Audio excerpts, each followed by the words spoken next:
So I'll take you through the timeline. Ellen and I met on a Sunday night at the Vanity Fair party. Tuesday was her coming out episode of The Ellen Show. Mm-hmm. Wednesday was the press junket for Volcano. Thursday was the opening of Volcano. I took Ellen. We were told that my contract for Fox would be distinguished and I would be fired, and that the movie that I had just met Harrison Ford on wouldn't hire me. And we went to the premiere, and these are the stories that I know people don't know. We went to the premiere. We were tapped on the shoulder, put into our limo in the third act, and told that we couldn't have pictures taken of us at the press junket. And both she and I were fired that week. Holy fuck. Isn't that like, again, another thing that if happened today? Never. I mean, the sheer, I mean, Fox would go out of business. Well, also my favorite part is, like, I bet a lot of those people still work in the business, and they're probably wearing their woke pins now and acting as if they didn't have a hand in They still work at Fox. back. Right, yeah, and now they're just, I do not. And to understand it now, and I think that's where, timing intersects, and you never know. Again, if that had ever... that wouldn't happen now because it did happen then. Right. And being able to have a voice and an opportunity to tell it again or tell it for the first time, actually. It's not again. I've lived through it. And to have the perspective of what helps shift and change, being somebody who's done something for the first time and even being able to share what that is, to hopefully encourage that when you do take that risk, that there is a more supportive environment around now. We have grown. We are evolving. Right. We're not perfect, but there are things that are with voices who take chances. That's how we do it. Is any part of you resentful, though, that you had to take them, man. Do I want payback? Yes, motherfucker. Do I want them to pay me for my contract? Yeah. Why do you think I'm doing stand-up? If I get loud enough, they'll come back and pay me more than a drink ticket. Because I got ushered out of the fucking theater at my own movie. Oh, this is going to be a huge podcast. Revenge. I'll share it with you if they bring an offer. Perfect. Yeah, Fox, fuck you, but hire me. We split that drink 3 ways, kids. This is now a revenge cast. That's what we're doing. That's right. The shoot off. Keep taking us through that. So you get pushed into the limo, and end. And here we are. So then they said they were going to take away your Harrison Ford project, which was 6 days, 7 nights. 6 days, 7 nights. So I met Harrison. Well, these stories go. I think I was telling you guys the other night. I met Harrison on that Tuesday that Ellen was coming out.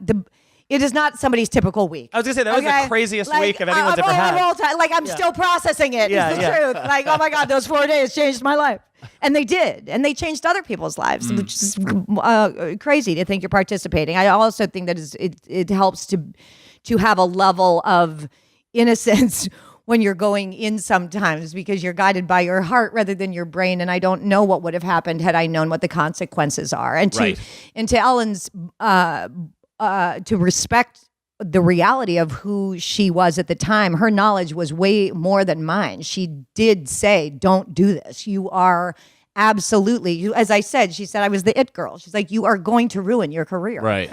Wow. My father was one of the first men to die of AIDS in 1983. In fact, he died the day before AIDS was called the gay disease on the New York Times front cover. Wow. And for 9 years... Liberal rag, New York Times. Like, hello, thanks, bummer. Yeah. Oh, man. And it was rough. So I was told that I would probably not be able to be cleared of knowing if I had the disease for 9 years. Wow. And that's why I say I was sexually abused and survived the AIDS epidemic. So when I met Ellen...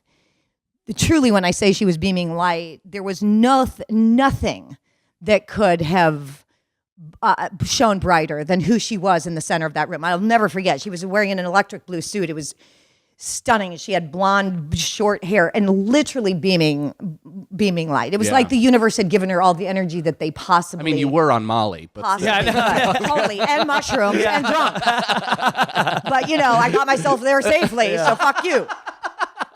I didn't crash that night, but I did it. I love that she was wearing... I got there. She was wearing an electric blue suit and nobody knew she was a lesbian.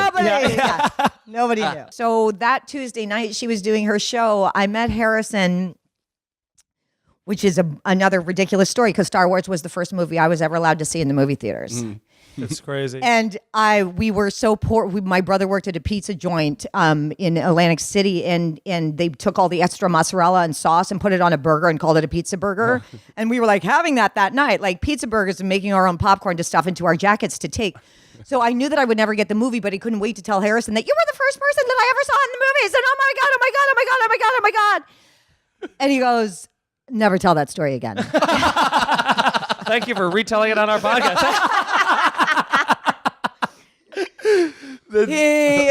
He's fine. He lives in his big house. He's not listening to this podcast. Not to insult you. I beg to differ. I mean, he and Callista own their own island, okay? They're and this is the only thing that plays Caribbean. over the speaker. Yeah.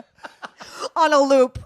But so you still got to do the movie though, which is so great. they said that they would not let me do it, and so that was Thursday night. Then I get fired Friday morning. Ellen and she was obsessed with watching television. I know I never did. I didn't understand any of it. And the phone rings on the wall, and it's when there's still like phones on the wall in kitchens. Right. And she and I both like, it was all bad news. No, neither one of us wanted to answer. Sure. And I pick up hello. Is Ann there? This is she. This is Harrison. Ford? Do you know another one?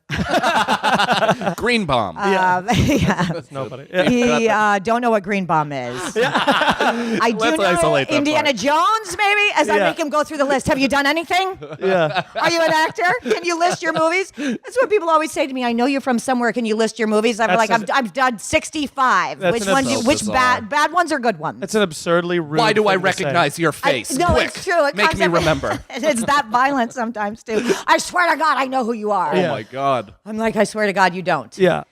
And he said, frankly, he did. He said, frankly, my dear, I don't give a fuck who you're fucking. We have a movie to make. Let's make it the best one ever. And he truly was the man who set my. He was the only one who could have done it. Yeah, he really. Only one who could have done you. it and lifted it. And then after that, I never did a studio picture for 10 years. That's when you want to make your